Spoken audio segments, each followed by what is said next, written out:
Maya Angelou said to me years ago when I'd come back from doing my school in South Africa, the opening of the school, and she wasn't able to attend. So I came directly from South Africa to Maya's house, Jay, and I was sitting at the kitchen table and she was teaching me how to make biscuits. And I said, oh, Maya, that school's going to be my legacy. It's going to be incredible. And she said, you have no idea what your legacy is going to be, because your legacy is every life you touch. Your legacy isn't one thing. Your legacy is everybody who was moved to, who watched your show, who went back to school, who got out of a domestic violent relationship, who changed the way they saw things. What I realize is that if you come into success and fame, and particularly fame, because fame is its own world in definition, because it really is based upon what other people think of you. So, because fame isn't what you think of yourself, it's what other people think of you. If you come into that and you don't have a grounded, centered self, you will be controlled by the outside instead of the inside. And if you come into that not in the fullness of knowing who you are and what you're supposed to do with that fame, whenever somebody likes you or doesn't like you, that determines whether or not you're having a good day or a bad day. And you have lost control of your own life. So I think what fame teaches you quickly is to grow the wholeness within yourself, so that you're not controlled by others' outside opinions of you. Each of us comes into the world with our own worldview, and that worldview is actually shaped from the crib. And you get from the world what you project into the world, and you project into the world what you were raised with and what you were raised around. So that's why what happened to you is the essential question. I want people to understand, most importantly, that when you are arguing with a friend and they act like they can't hear you because they're arguing so strongly back at you, they really can't, because of the way the brain is structured. So when you're in fear mode, anxiety mode, when you're really amped up, both of you need to calm down, take a walk, take a break, and come back. Well, you start with understanding that your cup being full is how you allow yourself to give to other people. You can't give what you don't have. You can't love if you haven't been loved. You don't even know how to begin to do that. So I think it begins with fundamentally understanding that you are worthy enough, you are valuable enough, you matter enough to give yourself the love that you deserve. And that starts by taking out time for yourself. So I have my own rhythm and pattern. I know that if I go 6 days and then by the 7th or 8th, don't give myself a break, that lots of other things give, that I'm not as alert, I'm not as attuned, I'm not as centered, I'm not as focused. So I know that is my limit. I cannot go beyond a certain amount of days. And for me, walking in nature is my solace. It is where I feel that I am one with all, and all being, all creation and, connected.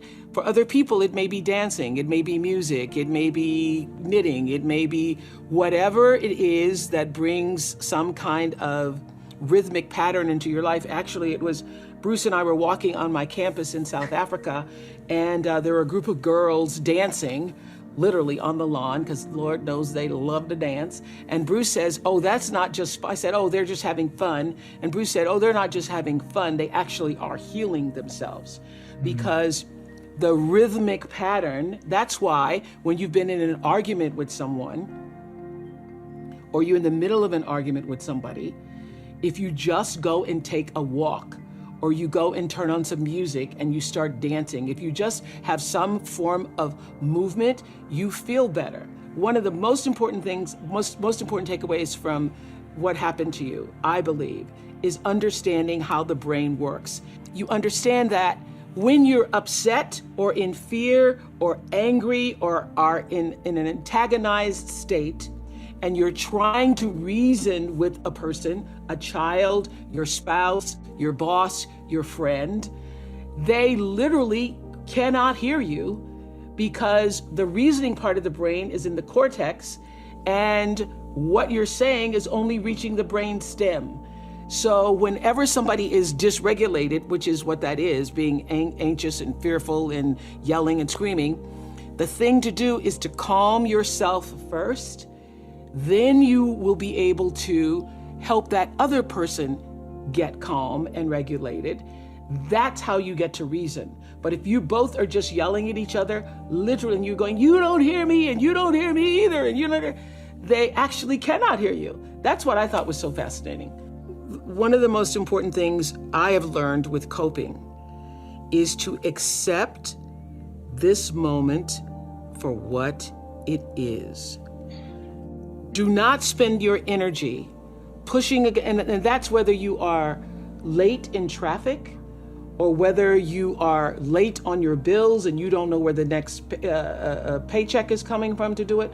Don't spend your energy resisting what is. You know, the 5 stages of grief begin with shock and denial and end with acceptance. I have found that to be a great formula for operating in any crisis or challenging circumstance. Get to acceptance as quickly as you can, and that will allow you to cope better with this present moment. Because when you are pushing against, I wish it wasn't this way. I mean, I've seen so many people during this pandemic. Last March, I can't wait until this is over. That was last March. Now we're a year later, and they've spent the year in resistance instead of, this is where we are. Not so sure when we're going to get to shore. I just better learn how to tread stronger. Oh, my legs are getting stronger in the tread. So being able to accept the treading moment for what it is, and having the wisdom, the faith, the understanding, the knowing that you're not going to be in this moment forever. Because if life does anything, it consistently changes. So for however long we're in this pandemic moment, it is not going to be forever. But how do I make the adjustment to accept the moment for what it is and stop pushing against it, using all of my energy, wanting it to be something that it's not? It's that whole adage of accepting the things you can change and being willing to live with the things you cannot. So that has been the most helpful for me. I don't have a problem coping because I immediately go to, this is what it is. Now what must I do to be fully present in this moment, not resisting and pushing against it? I thought trauma had to be a big, gigantic experience. You had to go through a tsunami, literally, if not literally a tsunami-like crisis in your life.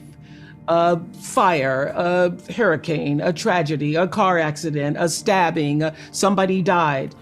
And it was through co-authoring this book with him that I understood that it was the consistent little things. It was the aggressions and microaggressions in a person's life that causes them to have their own worldview. Whatever that worldview is for you is different from me. So the biggest learning for me is that trauma doesn't have to have a great big old capital T on it. It's really how you were loved, and that neglect and trauma are hand in hand because both are equally as toxic. Over the years of interviewing people, it was my greatest classroom. I was always paying attention to what people were saying and paying attention to their lives. And what I understood and could articulate, not through science, but just through my own observation, is that, people are as dysfunctional, as unhappy, as disoriented in their lives based on how far they are from the center of themselves.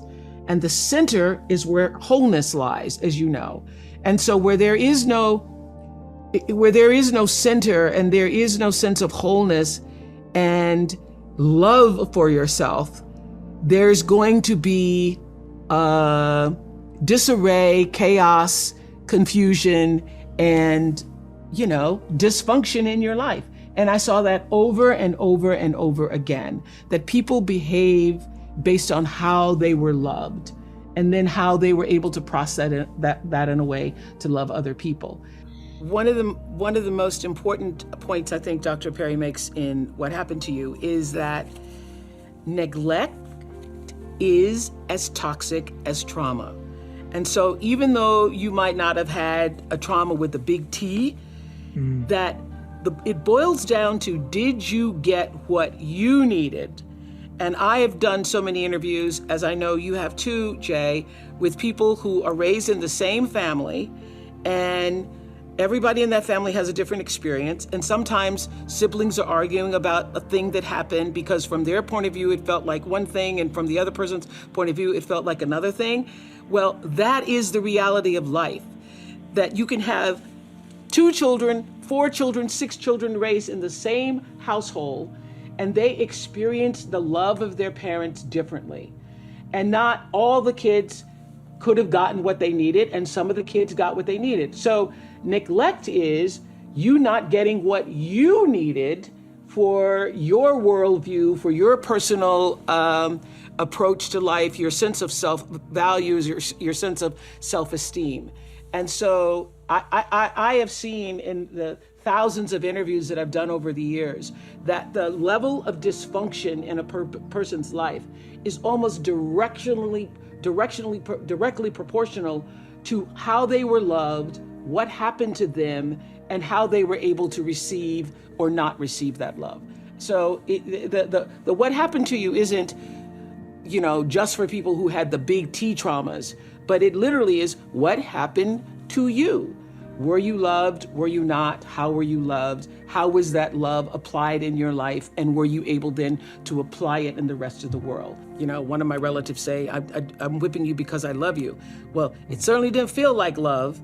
But I know that for that generation, the idea of I'm going to keep you in line and I'm going to make sure you're disciplined and that you're going to obey and do the right thing, in their minds might have felt like love, but certainly did not feel like or was interpreted by me to mean love. I mean, I think now, and I know if you are culturally raised the way I was, you have a lot of pain behind those whippings.